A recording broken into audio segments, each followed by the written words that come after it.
नमस्कार, मी अनिल उपाध्ये. शिवसिद्ध बातमीपत्रात आपलं स्वागत आहे. पाहूया आजची बातमी.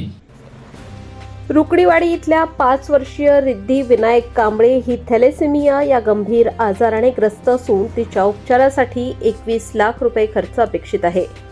हा आजार शासकीय योजनेत बसत नसल्याने तिला लोकमदतीची गरज निर्माण झाली आहे. याबाबत अधिक माहिती अशी की हातकणंगले तालुक्यातील रुकडीवाडी इथल्या मोलमजुरी करणाऱ्या विनायक कांबळे यांची 5 वर्षीय मुलगी रिद्धी विनायक कांबळे ही जन्मानंतर अवघ्या 4 महिन्यांपासून थॅलेसेमिया या दुर्धर आजाराने ग्रस्त झाली आहे. यामुळे तिच्या शरीरामध्ये लाल रक्तपेशी तयार होत नसल्याने तिला वारंवार रक्त चढवावे लागते. वयाच्या 1 वर्षानंतर या आजाराचे निदान कोल्हापुरातील CPR मध्ये झाले होते. पुढील उपचारासाठी बोन मॅरो ट्रान्सप्लांट शस्त्रक्रिया आवश्यक असून मुंबई सेंट्रल इथल्या SRCC चिल्ड्रन्स हॉस्पिटल इथं तिच्यावर उपचार सुरू आहेत. या उपचारासाठी सुमारे 21 लाख रुपयांचा खर्च अपेक्षित आहे. आतापर्यंत उपचारात कुटुंब आणि नातेवाईकांनी पैशांची तजवीज करून उपचार केले आहेत, पण पुढील उपचारासाठी मोठ्या रकमेची तरतूद करणे अत्यावश्यक असून समाजातील दानशूर व्यक्ती, संस्था, लोकप्रतिनिधींनी दान दिलेली रक्कम रिद्धीला वाचवण्यासाठी उपयोगी पडू शकते. त्यामुळे समाजातून आर्थिक मदत करावी अशी मागणी तिच्या कुटुंबाच्या वतीने करण्यात आली आहे.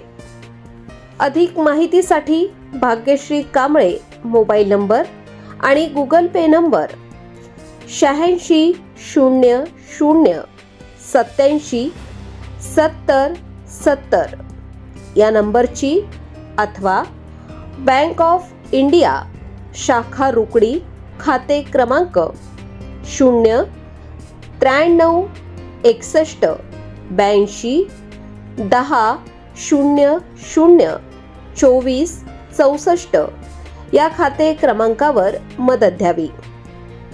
अधिक माहितीसाठी भाग्यश्री कांबळे मोबाईल नंबर आणि गुगल पे नंबर 86 00 87 70 70 या नंबरची अथवा बँक ऑफ इंडिया शाखा रुकडी खाते क्रमांक 0 93 61 82 10 00 24 64 या खाते क्रमांकावर मदत द्यावी. कुमारी रिद्धी विनायक कांबळे, राहणार रुकडीवाडी, तालुका हातकणंगले, जिल्हा कोल्हापूर. हिला थॅलेसेमिया हा आजार आहे.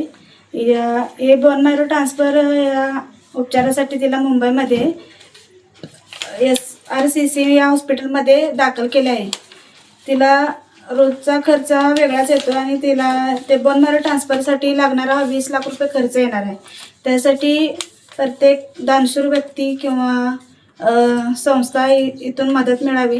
आम्ही घरातूनही मदत केली आहे. अजून काय आपल्याकडून मदत होत असली तर मदत करावी. आणि बोन मॅरो ट्रान्सफर हे थॅलेसेमिया हा आजार असा आहे की हे कोणत्याही योजनेत किंवा असं कुठल्याही शासकीय योजनेमध्ये बसत नाही. त्यामुळे आम्हाला सगळीकडून मदत मिळावी ही आमची इच्छा आहे.